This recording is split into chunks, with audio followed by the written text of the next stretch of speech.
கல்லீரல் புற்றுநோயால் பாதிக்கப்பட்டு சிகிச்சை பெற்று வந்த பவதாரணி நேற்று உயிரிழந்தார். அவரது உடல் சென்னை தியாகராய நகரில் இருக்கக்கூடிய இளையராஜாவின் இல்லத்தில் வைக்கப்பட்டிருக்கிறது. பல திரையுலக பிரபலங்கள், இசையறிஞர்கள், மற்ற முக்கியஸ்தர்கள் அனைவரும் சென்று அஞ்சலி செலுத்தி வந்து கொண்டிருக்கின்றனர். பவதாரணியின் மறைவு குறித்து அவரது தந்தை இளையராஜா உருக்கமாக ஒரு புகைப்பட பதிவை எக்ஸ் தளத்தில் பகிர்ந்திருக்கிறார். அன்பு மகளே என்று மட்டும் குறிப்பிட்டிருக்கிறார்.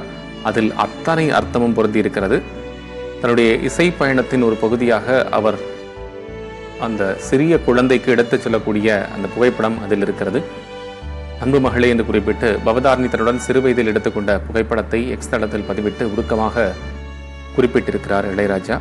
அதை பார்க்கின்ற போது மனதை ஒரு கணம் நெகிழ்ச்சியாகவும் கனத்த இதயமாகவும் இருக்கிறது என்பதை தான் புரிந்து கொள்ள முடிகிறது.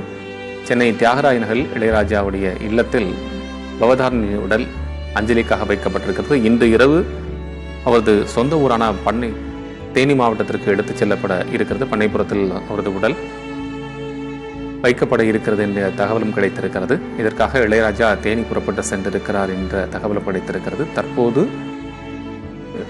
இளையராஜா அவர்களது இல்லத்தில் வைக்கப்பட்டுள்ள பவதாரியின் உடலுக்கு முக்கியஸ்தர்கள், இசை பிரபலங்கள், திரையுலகினர், திரையுலகை சார்ந்த மற்றவர்கள், அறிந்தவர்கள், தெரிந்தவர்கள் என்று அனைவரும் அங்கு வந்து அஞ்சலி செலுத்திவிட்டு சென்றிருக்கிறார்கள். இந்த சூழ்நிலையில் மிகவும் கனமாக இருக்கக்கூடிய இந்த தருணத்தில் இளையராஜா அன்பு மகளே என்று ஒரு புகைப்படத்தை பதிவிட்டிருக்கிறார். பார்ப்பதற்கு மிகுந்த நெகிழ்ச்சியை ஏற்படுத்தி இருக்கிறது. இளையராஜா உருக்கமாக பவதாரணி தன்னுடன் சிறுவயதில் எடுத்துக்கொண்ட புகைப்படத்தை எக்ஸ் தளத்தில் உருக்கமாக பதிவிட்டிருக்கிறார்.